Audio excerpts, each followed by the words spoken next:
Hello. Itong mga pasaway talaga. Ipagtanggol talaga nila si Pablo.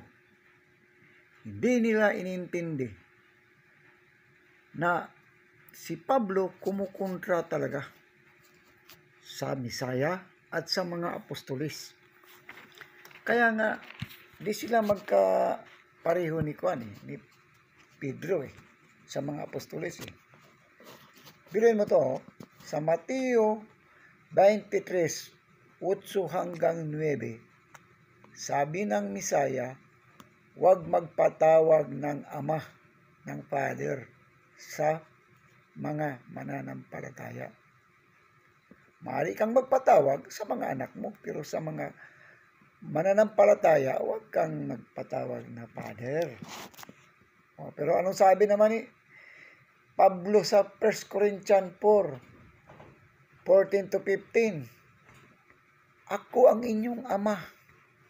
Ako ang leader ninyo. Grabe. Yung mga ganong gawain, hindi naman yan ginawa ng mga ibang apostol. Si Pablo lang talaga, pero ipagtanggol pa talaga nitong mga suwail talaga katulad ni Pablo. Grabe talaga kayo.